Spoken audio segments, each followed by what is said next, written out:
If they were smart, they'd take the January 6th and go hard at it. And they would say, he wants to pardon these people who attacked our Capitol.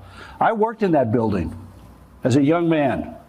To me, the Congress of the United States is one of the great examples of the strength of our democracy and a jewel of the Constitution. And what those people did when they violently attacked the Capitol in order to stop a constitutionally mandated meeting of the Congress to accept the results of the Electoral College is a stain on our history. And every one of those sons of who did that, we ought to find them, try them, and send them to jail.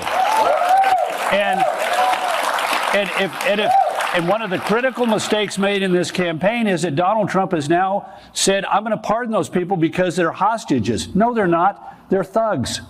There were people, some of them had automatic weapons at a hotel in Virginia hoping to be able to be called up. We had people saying, where's Nancy Pelosi? We had people who were, taking desks and sitting at the desk of the Speaker of the House and attempting to, find people in order to bring them to justice and saying yelling at the police, kill them all. And so why Trump has done this is beyond me. If he had said, you know what? I trust our jury system. I trust law enforcement. Anybody who assaulted the Capitol ought to be. He said it once or twice, but now he's appearing in a video with people who assaulted police officers with an intent to take the Capitol by force. So, look, I'm a Republican. I don't want to have a Democrat president. I want to have a Republican president. But we're facing as a country a decision, and everybody gets to make it, as to what kind of leadership we're going to have. And to me, it is a mistake on the part of the Trump campaign to allow the president's impulses to identify himself with the people who assaulted the Capitol rather than people who stand for law and order. This is Michael Popok with Legal AF. I never thought I'd be saying this, but I agree with Karl Rove. You just heard a clip there from Karl Rove with Ari Melber talking to the audience about the mistakes right now that Donald Trump and the Republicans are making in embracing the Jan 6th insurrectionists and promising to pardon them. And by the way, Donald Trump's not the only one that's promising to pardon them. Bobby Kennedy Jr., who for some reason, although he's the most unserious person I've ever seen run for the job, based on his positions and his screw-ups during his campaign, he's also said, I haven't decided yet about whether I'm going to pardon the Jan 6 insurrectionists, although his own political materials have recently come out that have called them activists that are having their liberty denied. Not according to Karl Rove. Karl Rove was the architect of all the good and terribly bad things in the George W. Bush administration. Right? If you didn't like the George W. Bush administration, then you'll hate Karl Rove because he got him elected. He was the chief strategist for the Republicans during that time period. He is usually considered among the Mount Rushmore of ultra-conservative Republican strategists. And he's just said in the clip that I just played out loud that the Republican Party, currently hijacked by Donald Trump and MAGA, are making a critical political, ethical, and moral mistake by continuing to support the Jan 6th insurrectionists, most of which he calls nothing more than thugs that attacked the cradle of our democracy when it was most prone because a sore loser of a president didn't want to take no for an answer from the American people. And when all else failed in his efforts over a 2-month period to try to cling to power, when all else failed, he sicked his followers, many of which were armed. He knew they were armed, Donald Trump, and he pointed them in the direction of the Capitol and the seat of our democracy and said, go get them. And go after and try to lynch and attack and stop the peaceful transfer of power and the mandatory constitutional meeting to certify the election.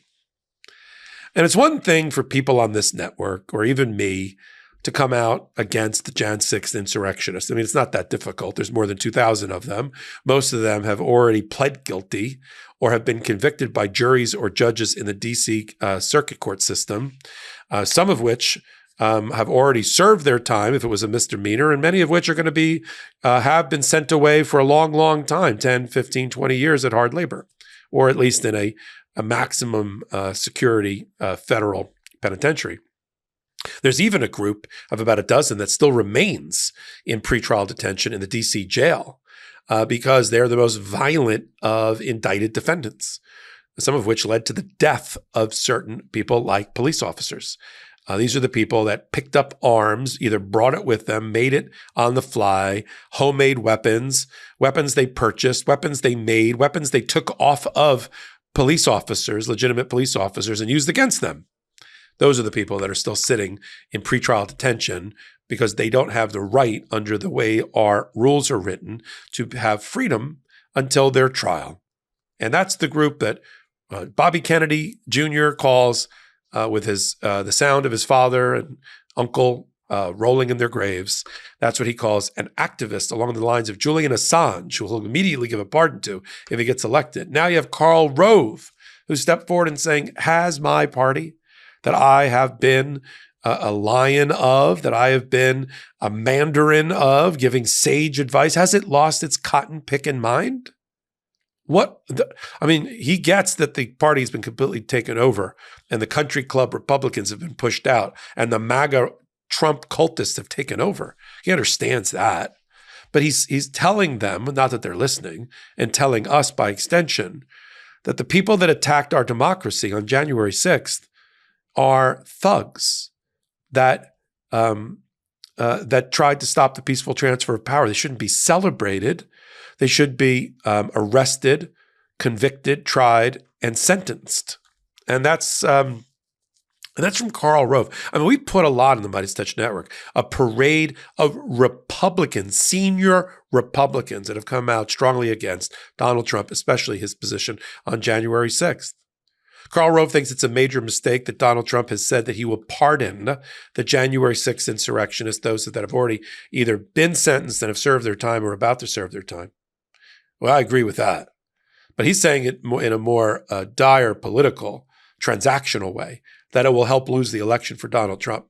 I mean, look, as we sit at the intersection of law and politics on this particular channel on the MeidasTouch Network, we'd be remiss if we didn't point out that the way for voters to punish Donald Trump and these immoral positions that he's taken against our Constitution as a former president and a wannabe dictator is to punish him at the polls. Don't vote for him. Don't allow him to get anywhere near the White House. It obviously scares the crap out of Karl Rove and those of his ilk, the 1990s and 2000 Republicans that have been replaced in some sort of evolutionary ecosystem. It's like when the Cro-Magnon men replaced the Neanderthals, on their way to the Homo erectus, and the various stages of man and evolution, That Neanderthal man of Karl Rove is gone. I don't know what although it's not evolution, it's de-evolution. The Republican Party is going backwards. It's not getting more evolved. It's getting less evolved into a Hobbesian, brutish worldview, one that we can never let get back into the White House, let's be frank. And I want to bring to your attention, as we've done on the MeidasTouch Network, these Republican leaders, the Karl Roves, the George Bushes, the Bill Kristols, right, that have all come out against Donald Trump. Think about the parade of Republican, not Democrat witnesses that are going to be brought in, not all kicking and screaming, some voluntarily, against Donald Trump in his various trials. There's going to be, let's say in the DC election interference case, for instance, I'll just break it down by weeks. There's going to be 1 week of just solid former lawyers for Donald Trump testifying against him. Then there's going to be a week of nothing but former members of the White House counsel's office or Department of Justice in the Trump administration testifying against him. Then there's going to be a week of elected officials, Republican elected officials, including Vice President Pence and led by him, testifying against him. Mark Meadows may not want to testify against him, but his former chief of staff is going to testify against him, right? And people that worked in the innermost sanctum and circle of Donald Trump's presidential life are going to all be testifying against him. Right? White House counsel, Department of Justice, administrative aides, executive assistants, inside lawyers, outside lawyers, former lawyers, many of them who've lost their bar licenses or will lose their bar licenses and have been indicted or convicted of crimes and have been sentenced. This is the quality, if you will, of the witnesses that are going to come through that wooden back door in a courtroom in front of Donald Trump and his team. And almost every one of them that I just described, Department of Justice, White House counsel's office, election officials, elected officials, Lindsey Graham, Mike Pence, are all Republicans. Karl Rove is not a closet Democrat. He's not a Republican in name only, a rhino. Karl Rove? He comes down from a long line of genetic disciples, starting with Lee Atwater. Look him up. Lee Atwater was one of the first ones, and then before him Nixon, to decide that culture wars would help keep Republicans in power. That the Republican Party, unlike the Democratic Party, has to pit American against American and put them and set them at each other's throats in order to win national election. They have to use cultural wedge issues to win. Back in the day when I was a young voter, it was gay marriage or gays in the military. It's always some sort of in Republicans in my bedroom unnecessarily position. Now it's abortion and a woman's right to choose. It's always these fundamental hot button issues that go to reproductive rights, sexuality, and the like. That's what the Republican Party needs to use. I don't know why independents don't wake up and go, why is that the party that always has to push the button that puts them right in my bedroom or in a woman's womb or in my most intimate and personal decision-making? Why is that? Because they can't win any other way. They have to scare the crap out of the electorate. They got to tell you there's a boogeyman under the bed. And if you're a right-wing Christian fundamentalist, they've got to tell you that this is God's way. This is what God wants. I mean, let's just call it out for what it is. Donald Trump is the most godless person that's ever occupied the office. There was a reason he held his Bible upside down as he was crossing the park, all right, during COVID, and to clear the park during Black Lives Matter. There's a reason for it. He's never read the Bible. Other than getting married in a church and having to make some photo ops in a church because he's the president at the time, I'm surprised he can enter a church without burning. And yet, this is the person that a large segment of religious people in the Republican Party think is their savior. And I mean that literally. And so what we want to do is bring to your attention on the MeidasTouch Network and on Legal AF at the intersection of law and politics, just the overwhelming number of Republicans who will be witnesses against Donald Trump at trial and are coming out against him now. In a desperate attempt, I presume, to save their party from going over the abyss and being completely eviscerated as a legitimate political party in this country. We're only a two-party system. And right now, we're one party short in terms of having valid, ethical, moral, political convictions. So I'm going to continue to follow it all. Karl Rove's comments like this one will capture it, bring it to you, explain it, and fit it together in this cosmology, this worldview that we're presenting every week on Legal AF on Wednesdays and Saturdays at 8 p.m. Eastern Time, right here on this YouTube channel.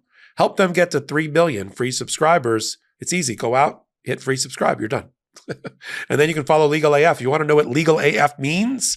Join us on Wednesday and Saturday at 8 p.m. Eastern Time and on audio podcast platforms of your choice. If you like this kind of content, and Michael Popok, who's doing it here, give me a thumbs up.